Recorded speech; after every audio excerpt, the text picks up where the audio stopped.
The 1970s were a wild time. Bell bottoms, disco, and some seriously strange cars. You've probably heard of the Mustang, the Camaro, and maybe even the Gremlin.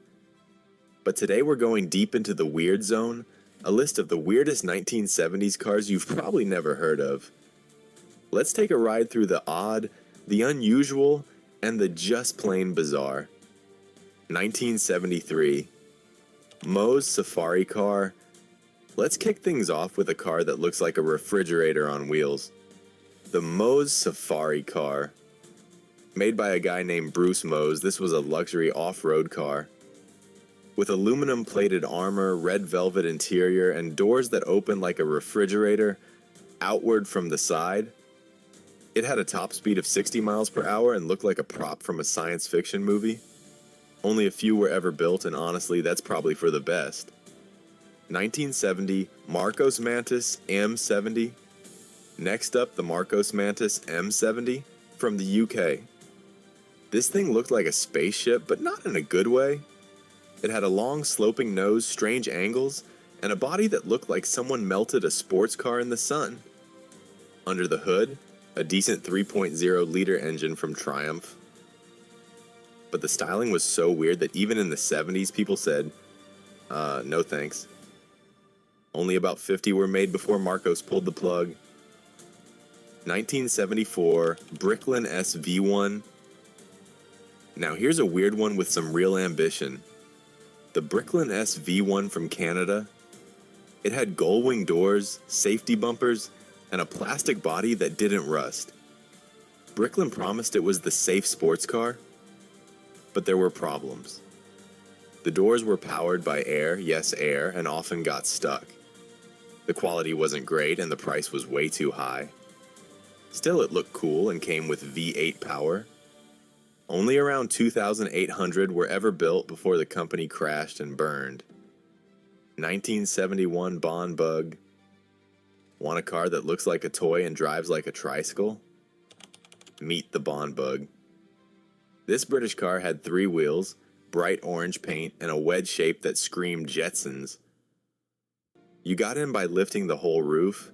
It had a tiny 700cc engine, and the front tires were dangerously close together, which made sharp turns. Interesting. It was small, silly, and surprisingly fun. But yeah, weird. 1975 Stout Scarab replica. Okay, this one's a bit of a cheat. The original Stout Scarab was from the 1930s, but in the 70s, someone built a one-off replica with modern parts. It looked like a giant loaf of bread with windows. It had a fiberglass body, big fenders, and an RV-style interior. There's almost no info on who built it, but it showed up at a few car shows before vanishing into history. Weird?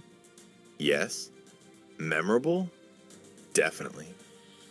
1977 Aurora safety car. This car was supposed to be the safest car in the world. The Aurora was built by a priest, yes, a priest, who wanted to make a crash-proof car. It had a huge plastic body, a bubble windshield, and massive bumpers that looked like they came from a bumper car ride.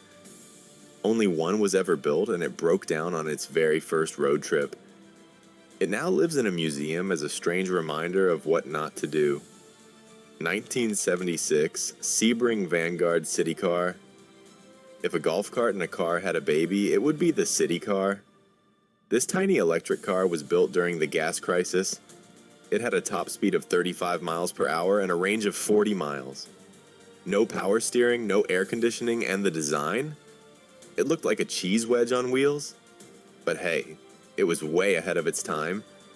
It was one of the best-selling electric cars until Tesla showed up decades later. The 1970s gave us some of the most creative, quirky, and downright bizarre cars in history. Some flopped, some faded into legend, but all of them remind us that car design doesn't always have to be boring. So the next time you see a strange-looking car at a show or online, remember, it might just be one of these weird wonders from the 70s. The weird, the wild, the 70s. Thanks for watching. If you enjoyed this trip through automotive weirdness, give us a like, subscribe, and hit that bell so you don't miss more forgotten car history. What's the weirdest car you've ever seen? Let us know in the comments below. Until next time, stay curious and keep it weird. Keep